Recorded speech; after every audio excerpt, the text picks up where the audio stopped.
Model Making Guru is sponsored by emodels.co.uk, your one-stop shop for all your model making needs. emodels.co.uk. Make something awesome.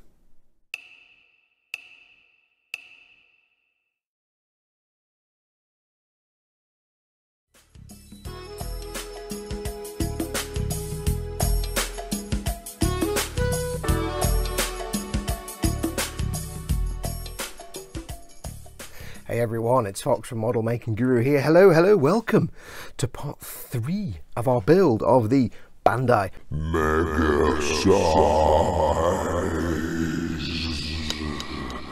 Gundam Unicorn. It's the 1/48 scale build. Don't know why I did that. It's the 1/48 scale Gundam Unicorn, obviously. Now I hope you watched last week's live stream. It's part 3 because first one was the unboxing, and the second one, I don't know why I'm doing my fingers there. It's like the first one, the second one, third. I've already started, haven't I? I've already started talking nonsense. This does not bode well for the rest of the episode. Moving on. Nurse. So, yes, part 1 was the unboxing. Part 2 was the live stream. If you haven't watched the live stream or if you missed it, do go and watch it. It's jolly good fun. It was basically me just snapping everything together and having a chat with the followers in the chat while I was doing so. It was a good couple of hours long. All kinds of silliness ensues. General ineptitude. I was completely bloody hopeless.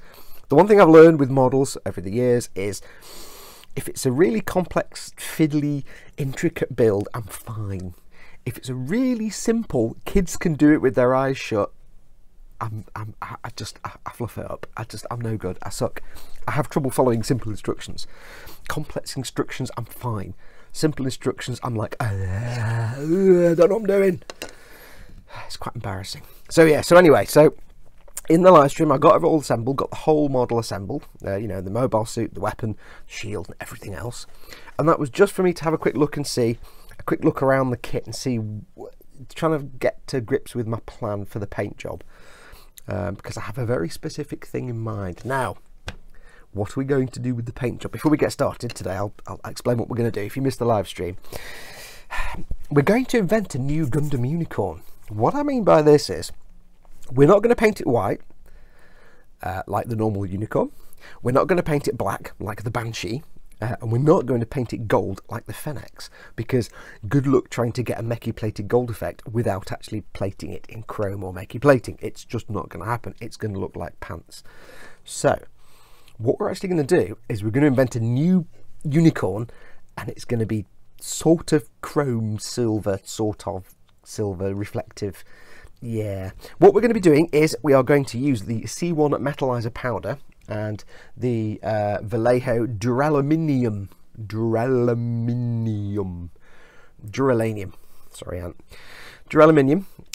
to give us some nice reflective colours. If you watch the Eagle build, it's the same technique I used on the thruster bells. They came out so well, I decided to do them on this. Now, it was originally going to be the plan for the big 160 scale no grade Freedom, but I wanted to get this done. This is being built for somebody, so I wanted to get this done. Plus, it's more cool to see it on Unicorn, because you're used to seeing the Fennex, which is all that Meki plated gold, and it looks beautiful, apart from the nub marks, which is why I'll never get that kit, because although it looks stunning, you can't sort the nub marks out. So, anyway, so we're going to be doing that, and what I'm planning is a mixture of colours. We're going to have C1 metallizer over the duraluminium paint for most of it, so it's a nice bright shiny reflective colour, and then on some parts we're going to have some panel variation where we'll have the C1 metallizer just over some UMP gloss black primer, and that will give us a darker, more reflective sort of effect. So hopefully, I don't know if it'll work, but when it comes out, we'll have this kind of two-tone effect, dark and light. Now, I am gonna, ideally I don't want to have put any gloss varnish on it, because that will kill the reflection and shine a little bit. It's not ideal, but, because you can gloss varnish over the C1, but I've got to put the decals on, and I'm going to be using like Microset and Microsol, and I'm not 100% comfortable with using those over the C1 metallizer unprotected, because you never know, they might leave tide marks or disrupt the powder. The powder itself is really sturdy, so I am going to have to gloss varnish it, and also need to do some panel lining, and I want to use enamels for that, so the gloss varnish will just make sure I can put them on and rub them off and not affect the C1 or the shiny coat underneath. So it'll still look shiny, hopefully, please. Hopefully it'll look shiny. We don't know. We'll find out. It's all adventure for me. Bit of fun. Bit of fun. Best thing to do when you're not sure about something in my mind, is just dive in and do it, and if it all goes wrong, then yeah, whatever, you've learned something. So, what are we going to do today? Well, we're going to make a start, obviously, because this would just be a video about me talking about what I'm going to do. If it wasn't, I'll shut up now. God. Right, let's start with some seam lines, shall we? Right, there's not many places on this kit that you need to fix seam lines. If you're going for 100% perfection, there's a few here and there that you can deal with. There's ones on the knees and the elbows, and there's one on the gun. Look at the size of this. It's a big chicken. I can't tell you how big this kit is. I've put it into sorting trays. 4 sorting trays, and they're all just heaving and overflowing. It's not the number of parts, it's the size of them. As I said in the live stream, this is kind of like a giant HG. It's 1/48 scale, so it's massive. I think it's 444 millimeters or 44 centimeters. If you're American, that's 3.5 cups, or a bale, I don't know. If you're Australian, it's about $13 billion. So yeah, it's massive, so it's overflowing. But there's not many seam lines for this particular build that I'm doing. I don't really need to fill the seam lines. The person that's going to have it will be absolutely happy with it, whether it's got seam lines or not. But I'm going to fill a few in just so I can show you the filling the seam lines. I know if you've seen my videos before, you'll have seen all this before, but I always assume that the person watching this maybe hasn't seen any of my other builds, so I'll always start from basics. So we are going to sort some seam lines out. What is a seam line? A seam line is that big gap between 2 parts. If I can get these apart and do it on camera, the 2 pieces go together and you get this line down the middle.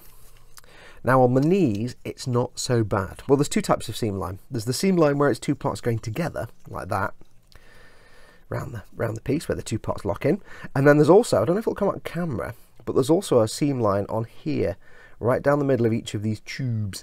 This isn't really a seam line from parts going together. It's more of a mould line. It's where the mould has 2 parts to go together, and you get a little splooge of stuff, and you get that little mould line around it.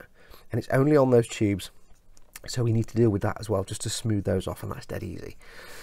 So first thing we're going to do is deal with this seam line. Now there are many ways to do this, but I'm going to show you a nice and easy way. So let me go and get everything ready, and we'll do that. Right, well, apologies, I was totally lying to you. The first thing we're going to do is not the seam line. The first thing we're going to do is nubs and this mould line. So what are we doing? Well, first thing we need to do is get rid of the nubs. Again, assuming that this is the first one of my videos you watched and this is your first Gunpla build, nubs are the little bits left behind when you take the part off the sprue, off the frame that the parts come on. Now, on this kit, you get a little device like this for taking parts off the sprues, and because the kit is designed for little children, the idea is that you can either just pop the parts off the sprue or use the tool, this one, to get them off the sprue. Now, I've never got this to work, so I keep it as a part separator because that's really handy.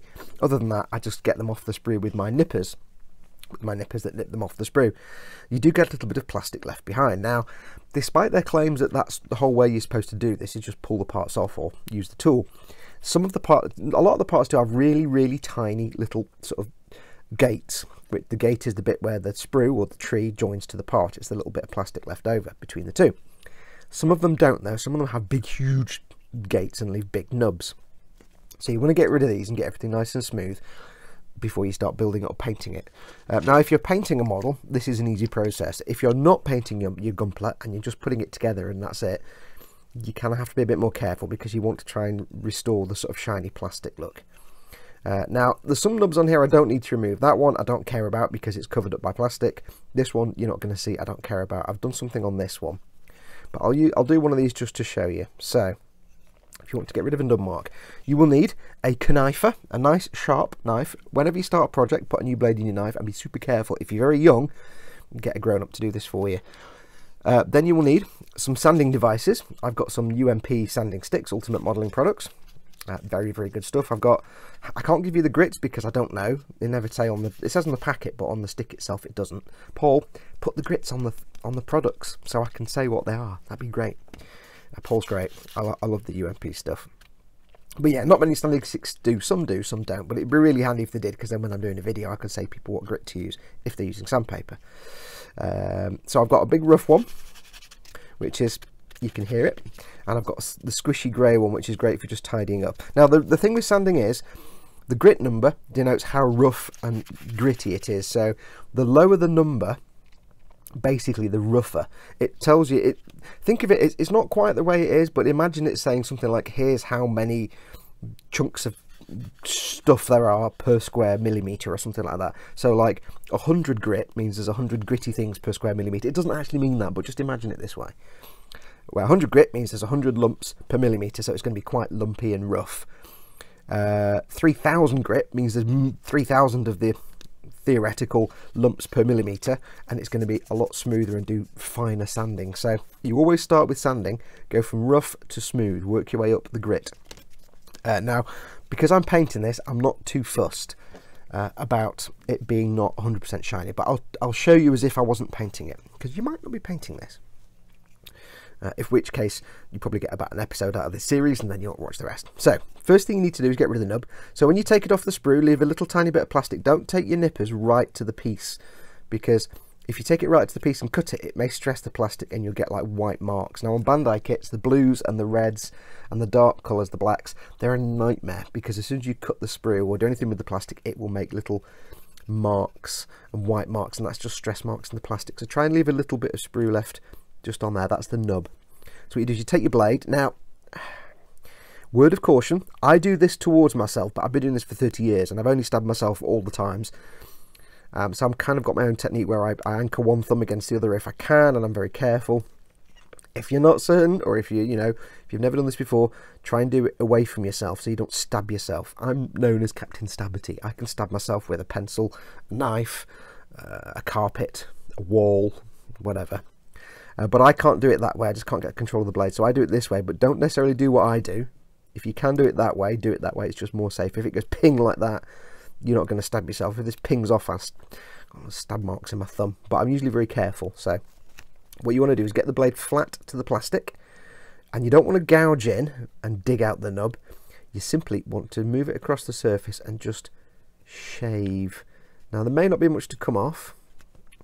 And I'm doing this from a way away. I'm actually quite a way away from the camera, so I can't really see what I'm doing, which is not ideal. So I'm going to try and anchor my thumb against my other thumb. So if it does suddenly lurch, it can only go that far. And you want to keep the blade flat with the surface and just shave it. You're not digging the nub out, you're just slowly shaving it down. Okay, now you might get to a point where you can't take any more off. Also go from the other direction. Sometimes you get half of it off on one way. Go from the other direction. And you might not get it all off, but that's fine. So there you go. It's still there. We can still see it, but it's a lot smaller. This is where the sanding comes in. Now you can use files if you want, but I find sanding sticks easier. So we're going to start with the rough grade. And what we're going to do is we're going to get the sanding stick on here, and we're just going to start sanding this flat. Not putting on too much pressure. And what I want to do is I want to make sure this stays flat and doesn't go all curved. If I do this and like start moving it, it's going to go curved. So what I'm going to do is try and keep it flat. Now one thing you will note with rougher sanding sticks or sandpaper, the lower grit, so the 1, 2, 3, 400s, they'll make a right mess of the surface. They'll put scratches all over it. If you're not painting, you want to avoid that. So the trick is to get your paper on there and work in small circles like this. And keep going. And what you'll do is eventually you'll put so many little scratches in there and scuff marks that they won't be individually visible. It'll just mat the surface down and roughen it up. I learnt this technique bizarrely using coloured pencils many years ago when I used to do lots of drawing. I did little cartoons and I always did the colouring with coloured pencils, and people were always like, how do you get the colour so smooth? There's no like pencil marks. I'm saying because I do it in small circles. I don't just go backwards and forwards like that where you get marks from pencils. It's how you get a smooth thing.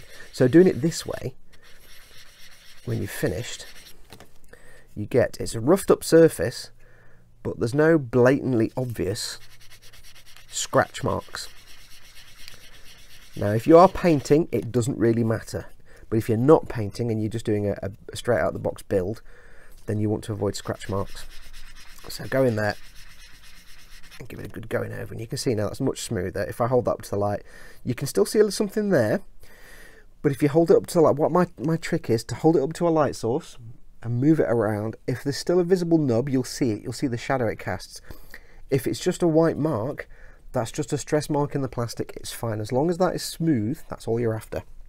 If you're not painting your Gunpla, There's nothing you can do about that, unfortunately. You're stuck with it. It's the nature of building gunpla is you may sometimes have visible stress marks and things where you've taken them off the sprue. There's not often a lot you can do. So we've done that with the rough sandpaper, or the sanding stick.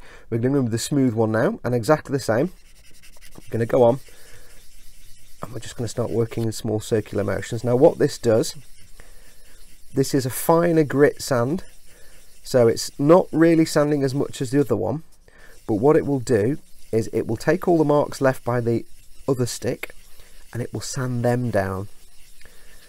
So if you do have any little scratches or marks, it will help hide those. There we go. And again, I'm keeping it level with the surface. I'm avoiding it going all curvy. It's like an old jazz band. Brushes on my snare. So there you go. So that's now sanded that, and it still looks a bit matte, but it looks smoother. If there were any little scratches left by this stick, this would have sanded those out. And what you do is basically, you can do if you want, you can just then work on a finer sandpaper and then again with another finer sandpaper and work your way up the grit till you get into your 3, 4, 5,000 grits. And eventually it'll be nice and smooth and you'll have sanded the number away. Now the last step, if you weren't painting, when you've done your grit and then another grit and then another grit, you get to your buffing and polishing. And I've got a stick here from Flurry Models. It's got a buffing side on one side and a polishing side there. This one's nice and smooth, but not perfectly. And this one is just super smooth. It's shiny and it's just for getting that last bit of polish. So what I'll do, take this one, because this is an even finer grit. I've no idea what grit this is, probably several thousand. And I'll do again, go over this in small circles. A bit more pressure this time. I've got a tune in my head and it's driving me nuts, but I can't whistle it because it's copyright, and if I do I'll just get this video pulled. So I'll just keep going over that. Now this one you can actually just go back and forth if you want, because you're not really sanding at this point, you're just smoothing everything off. And then the final step is take your polishing side and just go like that. You can hear it squeaking. That usually means you've done your job, or you somehow got your office chair strangling a small animal or something like that. So there we go, that is now nice and smooth. Now if you weren't painting your gunpla, that's the kind of thing you're looking for, a nice smooth finish. There's still a few little sanding marks in there, but that's because I've just jumped from this grit to that polishing and buffing. So if you wanted a really super smooth finish, you'd probably put a few more steps with finer and finer grits in there. But for me that's fine. I'm painting. I mean, this bit you're not going to see anyway, but this is just a demonstration for you. But I'm painting over this, so it doesn't really matter. What I've done for the rest of the kit is I haven't done this stage at all, because I'm painting over it. So if you are painting, the primer, you can probably get to this point, use your fine sanding stick, and then that'll be smooth enough that the primer will go over it and cover up any little tiny micro scratches anyway. But if you want to, there's no harm. If you want to go to this level and then do your primer, that's fine. So that's the nubs. Now we need to do 10 mold lines. Now there's two ways to do this. You can do it with a knife blade, or if you've got access to a Games Workshop or a Warhammer store, get yourself one of these. It's the Citadel Seam Line Remover. It's just really a big, thick, flat blade. It's not sharp. Even I can't stab myself with it. Well, I could do. Yeah, I could stab myself with that end if I wanted to. But it's designed for getting rid of mold lines on Warhammer kits. But it's perfect for any kit. And the reason I prefer this over this is because this is a very thick and not particularly flexible blade. And this gives you a nice smooth, sort of smooth, matte surface, whereas this one, as you're moving this around, it can skip and jump and skitter across the surface, and you can and you can gouge the plastic and get little gouge marks and scratch marks. And I find this is a lot faster. So if you can get one of these, the Citadel Seam Line Remover, either online, you can get it through the Warhammer store, I guess, or Warhammer shops. Get one. It's brilliant. It's absolutely fantastic. But if you can't, just use your modelling knife. And all you do with this thing is it's got a curvy side and a straight side. I don't know if it'll come out on camera, but there is that mould line right down the middle of this tube. So what I'm going to do is very gently drag it across. Because it's not a soft, sharp, flexible blade, it's not going to skitter, it's not going to jump about, and hopefully it's not going to gouge the plastic. But what it will do is just basically take that mould line down and drop everything to the level of the rest of the plastic. Now I've used this all over the place on this build. You know, wherever I've got like a mould line, Apologies for that sudden edit. A package arrived. Mystery package. Package from Chris and Paul at fellow Team Inept members. They've sent me some things. So the doorbell went. I'm like, oh, package. And our postmen are quite quick. They're like, ring the bell. Nobody answered. Nah, gone now. I hate that. So, yeah, so that's arrived. So I'll do a little opening mystery box type video later. But as you can see, this is now getting rid of this seam line quite nicely. I know it didn't really show up on camera, but trust me, it's going. Trick is I found to keep this about 45 degrees, so like that kind of angle. And just gently, I'm not putting on really much pressure at all. I'm using the curved side because it's a curved surface. And I'm trying to follow the surface, the curve of the surface. I'm not just going in straight line. So we'll just get that on there. Now there is also a little bit of a seam line on this bit here. I'm going to use the flat edge for this just because it's easier to get to. Try all of those. And just work your way across. Take your time. No reason to rush it.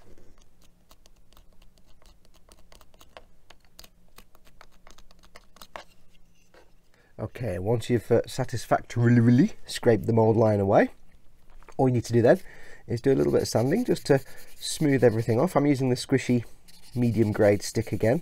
I don't know what grade this is. I'm not putting on a lot of pressure. I'm just looking to basically sand out any little marks that seam line remover may have put in. It just takes me a few moments. But I'll say the beauty of the seam line remover is it doesn't gouge the plastic, so you don't get a lot of scratch marks. It can just generally take things to a nice matte finish. Okay, so there we are. A couple of little bits I need to tidy up a little bit more. If you weren't painting this, again, you could go in with your fine and refining grits of sandpaper just to get that looking nice and smooth. But that's now got rid of, for the most part. A couple of little bits I need to dig around on. For the most part, it's got rid of the seam line. And by seam line, I mean mould line. It's very confusing. I keep calling them seam lines. So if you haven't got one of these, get one. They're really good. If you're working on a surface, let's say, I did this bit earlier on, but if you've let's say there's a little step here, or you've got a little tiny bit of a nub mark, or you just want to get it flat, again, this is much faster.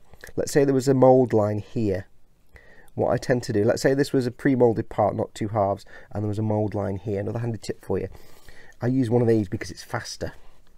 And all you do, get it flat, 45 degrees that way, get it flat, and just go over the surface, and just very gently flatten that out. Now the reason I like this so much is A, it's not flexible, it's great for getting rid of steps, mould lines, it's faster, but it just gives you a reasonably smooth unscratched surface because it's not a pointy sharp blade. Also makes a brilliant noise, and it also makes a tremendous mess. That's why I've got my instructions down here. So if I rub that off now, you'll see it's not brilliant, but it's not scraped and scratched to heck. So I can go over with the sanding stick and just smooth that out. When you're sanding big flat surfaces, try and go from multiple directions. Again, it's just to avoid any obvious sanding marks. You're not just going from one direction all the time. You don't always have to do small circles, but just kind of move the stick around. You can see now that's nice and matte and smooth, and that's why I prefer this, because this would gouge and you get skitter marks and scrape marks. So if you can get one of these, do. If you are sanding, say, a mould line like that, say on there, and it's just on one part, like one surface, I tend to do the whole surface. So if there was just like a little blip here, to get rid of that nub mark, I'd do the whole square flat panel here, just so there's some consistency and it all looks the same when you sand it back. Otherwise you get a bit here you've sanded and a bit you've not sanded. So there you go. And again, if you weren't painting this, you could work your way up the sanding grits and get finer and finer and get smoother and smoother. So that's nubs and seam lines or mould lines. I need to go and get rid of that one. The only ones you can actually see, I think, is that. That's the only nub mark you can actually see on the knee. I'm not sure if I'll check that one. I'll take it off anyway, but I don't think you can see that one. That goes underneath the armour. So I think it's just this one here you have to worry about. So if you're not too fussed, you can leave those. You can leave that one. It's just this one that you're going to see. And when we fill in the seam, it's just this seam line here that we're going to fill in. You can't see it there. We're not going to fill that in. So I'll go and get this taken apart, and we'll fill the seam line. Back in a moment. Okay, so let's get that seam line filled. Now, if you remember, it's just this part here we need to fill. Not too fussed about this bit. You're not going to see it. You don't see a seam line there. And this bit's all going to be covered up anyway, so that's fine. So it's just this top bit. So all we need to do, there's 2 steps. One step is optional. First, we're going to take some Tamiya extra thin cement. You can use other cements, but I recommend this because it's thin in the name, and it works particularly well. Now, what we need to do is get some thin cement on the bits we want to seal the seam line in. Now, there are no polycaps near here, but just to be safe, if you are near polycaps, make sure you don't get any on the polycaps. Just because it might seize them up a little bit. Or if there is a joint with a polycap in and you've got to work near it, once you've done this step, just every now and then keep moving the joint with the polycap on it, and it should keep it stick free. So what we need to do, we've got some glue on there. Put these together, push them almost together, but not quite. Almost together. Do it on camera, dear. Get some more glue in there. The beauty of this stuff is you can run it along gaps and it will disappear into the gap. And then give it a second, and then just very quickly and very gently but firmly push it together. Again, almost there. One more blob of glue just to get it in there. Now this stuff is great because it evaporates away and it may leave a little bit of splooge on the surface, but not too much, but you can sand that down. And once you're ready, squish it together. Give it a good squish. And you'll see, hopefully, if I had it in focus, idiot, you can see there's stuff glooping out. Now the reason you leave it a few seconds is because what this is doing, the glue basically has melted the plastic. The reason I suggest using Tamiya extra thin cement and not just normal poly cement is extra thin cement is a welding cement. It melts the plastic together and fuses it into one single piece. That's how it works. So what you're doing here is you're melting the plastic on either side, giving it a few seconds to go all gloopy, and then squishing it together. And what's coming out is a mixture of glue and melted polystyrene. Now it doesn't work on ABS parts because it's not an ABS glue, so don't do this on any ABS parts. Thankfully Bandai actually marked the sprues whether it's ABS, it says ABS, or PS for polystyrene. So just make sure you do it on polystyrene parts. That will splooge out. So you can see there, hopefully in the light, little bits of now gloopified polystyrene coming out. So with that done, we need to put that aside for maybe an hour, 45 minutes, just to fully cure, evaporate off, flash off.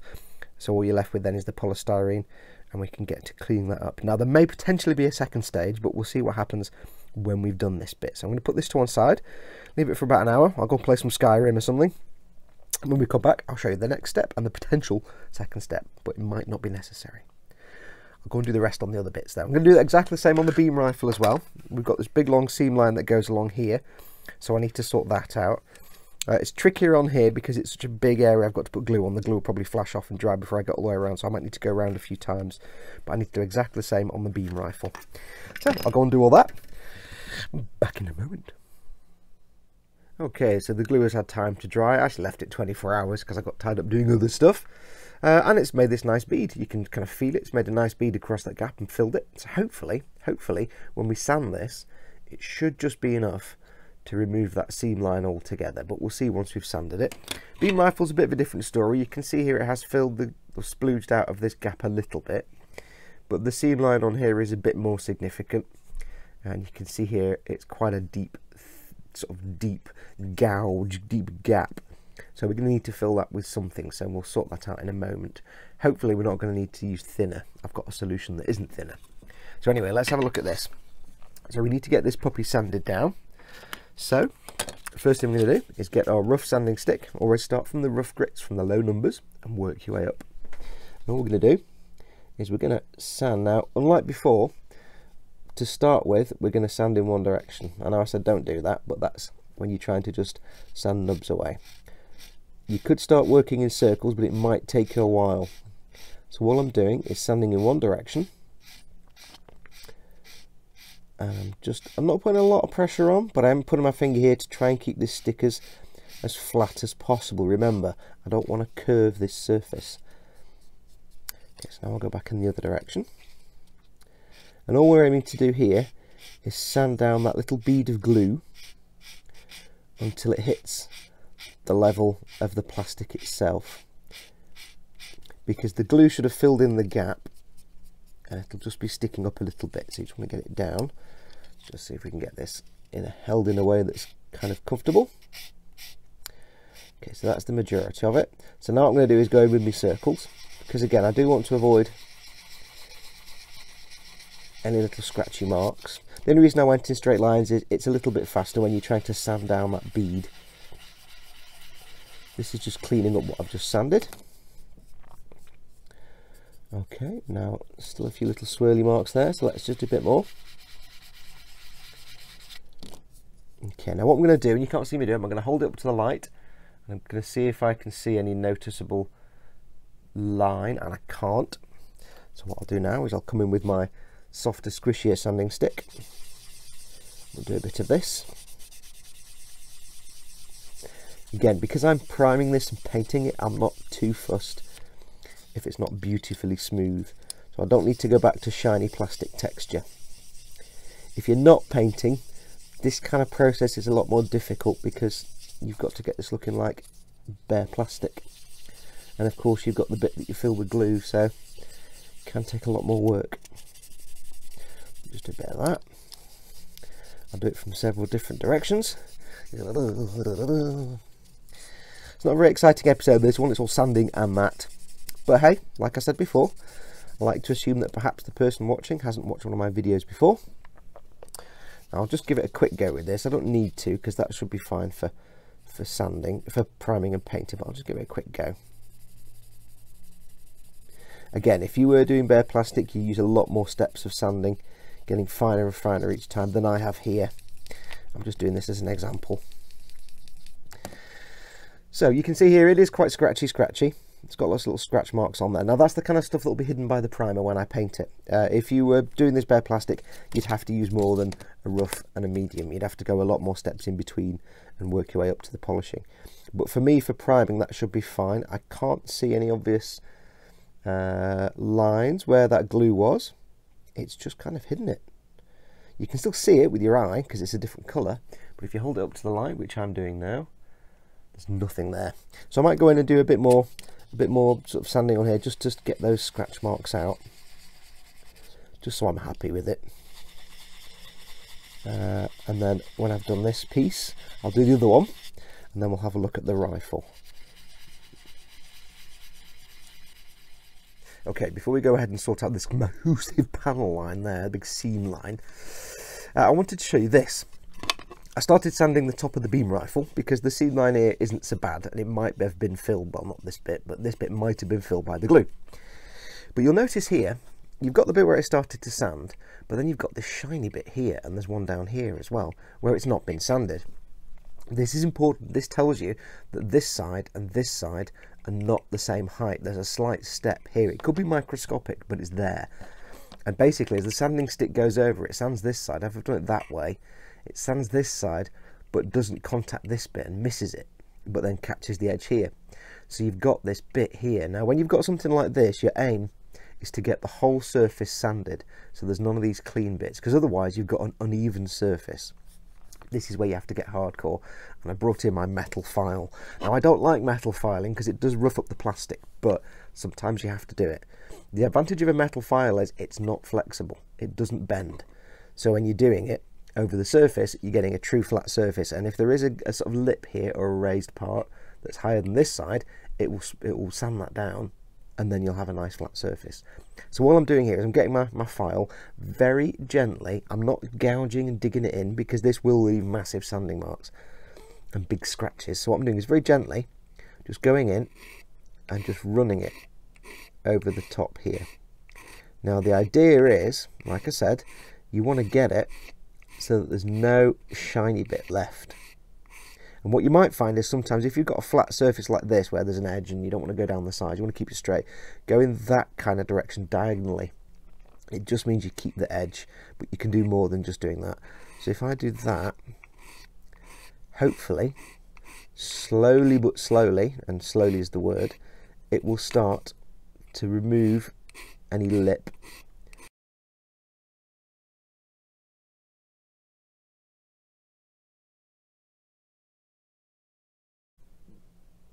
Okay, so you can see now after about 5 minutes of filing, I've got it all nicely sanded, so there's no shiny bits where the file has missed, so I can be fairly certain that's all reasonably level now. So we can go in with the heavy stick again, the heavy sandy stick, and because we've already gouged this with the file, we don't need to start doing it backwards and forwards here. This is now just clean up, so I can go in straight with the circles. And what I'm doing here, as I'm sure you've figured out by now because I've said it several times, I'm just cleaning up the sanding marks. I'm sanding the sanding marks that have been left by the file.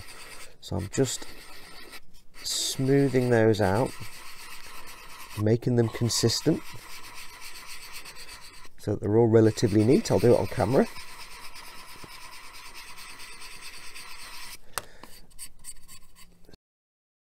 So I'll go in with the medium stick again. Start off with some circles, and again I'm not putting any pressure when I'm using the sanding sticks because I'm trying to make sure they don't bend or squish, because I need to keep this nice smooth surface. So we'll just do some back and forth now, and again, like I've said before, I'll do it in different directions just to even it all out. So if I get that off and hold it up to the light, yep, that's pretty good. It's a little bit scratchy and there's a gouge there, a little bit of a gouge, so I need to work on that and get rid of that little gouge, or I may just leave it and treat it as weathering. You never know, it could be a scratch on the rifle. But that is now a lot smoother, and it's not got that step, and it's not got the gap down the middle where the glue went into the seam. It's melted the plastic, and so it's filled itself basically. So that is the trick with those. So I've got all these ones here to do. Probably won't, I might get away with these, we'll see. I might get away with these. That one I might get away with. Now underneath, it's a whole different story. Underneath you've got this massive gap. So I'll go and get the rest of the top done, and I'll show you what we're going to do with this massive gap. Okay, so that's done, and it's looking nice and seam free now on top. Again, it's not the best finish in the world, but it doesn't matter because it's going to have paint and primer on top. But it's looking much more seam free now. Now there is one thing I forgot to mention. I used a metal file, and as you saw, it made a bit of a mess. It was a bit rough and ready, and I had to do a lot of sanding to get it smooth again. It's because I couldn't find this. If you have got, or you can get, the Citadel seam line remover, or mould line remover, or whatever they call it, this actually makes the whole task faster and less hassle. So if you instead of using a file, you can just get your seam line remover and just drag it along to get rid of the step. It will leave you, like you saw earlier on, it will leave you with a smoother finish that you can then sand. It's less aggressive than this, and it's a little bit faster. Just zoop, zoop, zoop, and it's gone. The step's gone. So yeah, I couldn't find this when I was filming that, which is why I used the file, but then I found it after I'd done all this. So if you've got one of these, or you can get one, use that. If not, just use yourself a metal file if you need to. But that's all been done. Now what we're left with, and I apologise, I think I'm getting a cold. I'm getting the sniffles and I'm getting the deep voice of having a cold. What we're left with is this big honking groove here. You can see here I did the bottom bit. I need to clean out that panel line there. I might need to rescribe that panel line just because it's a bit sanded down. You can see here I started on here and I got a little bit of it done, but it's just not sanding that away. There is glue in there. It's just it's sunk in and it's visible. So what I'll need to do is fill this, and for this what we're going to use is not filler, but we're going to be using, if you've seen my videos before, you know what it is. We're going to use some sprue goo. Now, what is sprue goo, you ask? If this is the first time you've watched one of my videos, sprue goo is lovely stuff. It is basically a jar of Tamiya extra thin glue, cement, I should say, with many pieces, little tiny pieces of plastic card put into it, and it just dissolves away, and it makes this lovely gloop. Look at that. Yeah. Now the trick is, you can use bits of old sprue, that's why it's called sprue goo. You can use bits of old sprue, or spare bits of plastic you don't need. Just cut them into little tiny pieces and just dump them in, and then leave them for an hour or two. It depends how much. People ask me how much do I need to make, how thick does it need to be. Just keep putting it in till it gets to that kind of consistency where it's not going to drop off the brush. It does go a little blobby. Do on camera, dear. you get a blob, but it's not pouring off the brush. You want it to be reasonably thick, but you can put more in to make it thicker or put less in to make it thinner. Now the beauty of using sprue glue is if you're using plastic card or spare bits of sprue from the kit, instead of putting glue in the seam and squishing it together and then it melts the plastic, what you're actually doing, instead of using a filler, you're actually using plastic itself. So it's brilliant if you can use the sprue from the kit, because you're filling the gaps with the kit's own plastic. If not, don't worry, just any kind of polystyrene will do. You're filling it with essentially plastic. It will go into the gap. The glue will evaporate away. The glue is the carrier that carries the dissolved polystyrene or plastic. And then when that flashes off, you're just left with the polystyrene filling the gap. So it's a lot less hassle than filler. It doesn't always work. For really deep gaps, you might need to go with some filler.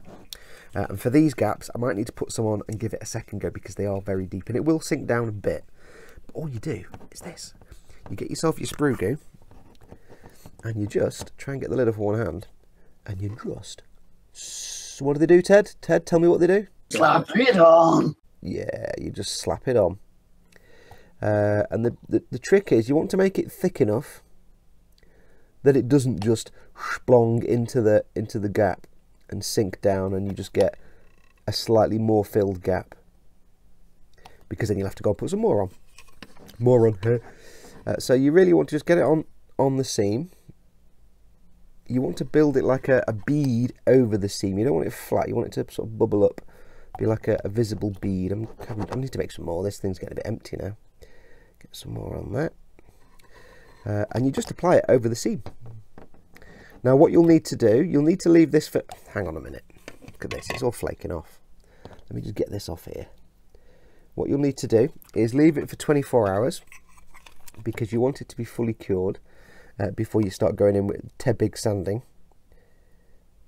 So leave it about 24 hours.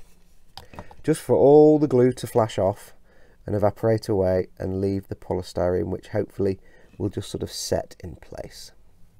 And you can be a little bit messy. Try not to go everywhere, because you've got a bit of a sanding job ahead of you to get rid of this.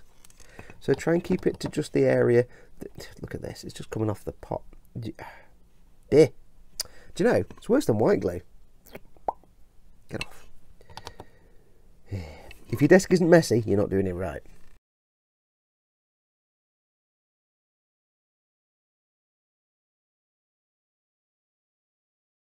But there is one more little bit I need to show you,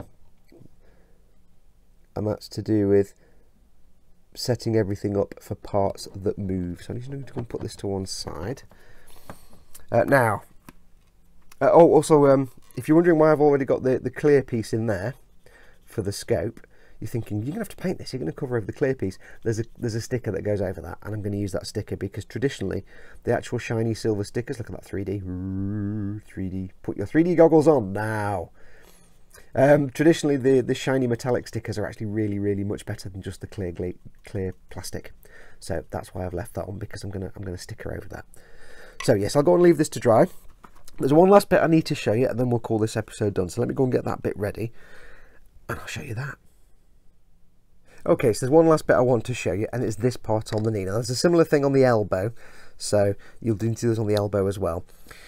This is the part of the knee. This peg here goes into this hole, and it sits like that and rotates round. The problem is the clearance here on these edges between this and this is very minimal, and what I don't want to do is get all this painted up, assemble it, and every time I move the knee it takes a load of paint off and you get a big scrapey mark. I'm going to paint these similar to the colours they are, but I want to make sure that's not a problem. So all I'm going to do is basically make this a tiny bit bigger. So what I'm going to do, I'm going to take my scrapey tool, and all I'm going to do is quite simply scrape away at it. I'm putting quite a lot of pressure on because I want to do it quickly. Don't want to take all day doing it. And again, if you want to do this with a file, and apologies for the noise, it's quite squeaky. If you want to do this with a file, you can do. It's just a little bit quicker with this scrapey tool, because it's not flexible and you can put a lot of pressure on. And it's also handy for getting into all the little nooks and crannies. It's a bit preferable. So if you can get one of these, get one of these. So I'm just taking maybe a little bit, a sliver of plastic off, just to make this wider. It may be, less than a millimetre. It might be, a tenth of a millimetre, but it might be enough just so that once it's assembled, there's enough clearance for the plastic not to be in contact. Now, you don't need to be careful with this because, oh, it's a horrible noise. That it's like fingers on the blackboard. Eee. Yeah, you're not going to see this, so it doesn't really matter too much. So I'll just give it a quick spong with the sander, just to smooth it off a little bit. Doesn't really matter. Just to get rid of any little sticky out bits. Okay, so that's that bit done. Now, probably not going to be enough. I've already done the other side very quickly. So we'll give it a quick test. Which way around does this go? I never know which way around this goes now. This might be the wrong knee with the wrong side. But we'll get it in, and I'll probably never get it apart again. It's a bit close to the camera, I do apologise. But you can see now, hopefully, I know it's not in fully, but it does mean I probably have to do a bit more because it's not quite right. This isn't actually fully assembled, it's not quite in there properly. It does mean now that you see on this side, I've got a little bit more clearance between this and this. And it just means that when I turn the knee, it's not going to take all that paint off. So I need to go and do a bit more on this side. Maybe a little bit more on here, because I know that's not pushed in all the way. I don't think. And then when we've got enough clearance, we're done. But that's going to do it for this episode. I'll go and get this cleared out and sanded up and cleaned up. That's going to do it for this episode. It's been a bit of a boring episode, I know. It's all sanding and nubbing and stuff, and that's never the interesting part. So, but as I said before, I always have to assume that maybe this is the first time someone's watched one of my videos, so I have to cover everything. Besides, you wouldn't like it if I just said, right, here's a kit, I'm going to paint it, I painted it, bye. That'd be a bit of a rubbish episode. So I like doing my long form, explain everything type videos. But thank you so much for watching. As always, don't forget, if you'd like to join a community of model makers just like you, people who are professionals, people who are intermediate, and people who are just starting out, do go along to the Facebook group I set up, which is facebook.com/groups/model boom hut. It's the Model Makers Boom Hut. It's a fantastic group set up just for people like you, people who want to show off their stuff, get feedback, get advice, and just hang out with like-minded model makers. And you don't have to be making models out of plastic, you can be making models out of wood. We've got people on there that do glass blowing, we've got people that build things from metal. Just creative. If you do anything creative, come along and join, show off your stuff, and hang out in the community. It's great. We are coming up to 3,000 members. And when we get to 3,000 members, I will do a giveaway. Yes, I like giveaways. So it's worth joining. So go along to the Boom Hut. And also, of course, don't forget, if you'd like to help support this channel, make sure that I can keep making videos like this and keep having the time to do this, do pop along to my Patreon page, and if you wish, you can pledge your support and help me out, keep me going.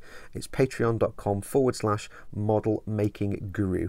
Got loads of people on there that support me. I love them dearly. There's some exclusive stuff you'll get, access to things that other people don't, but do pop along. It's completely optional, you don't have to. You can just be a follower. That's absolutely brilliant. I love you anyway. But if you'd like to, do pop along and have a look. See if you'd like to help me keep me in, keep this channel, keep the lights on, keep us going.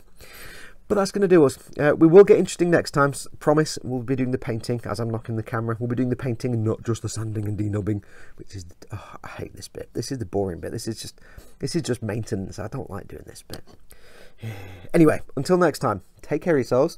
Go make something awesome. Go be awesome. Adios, amoebas.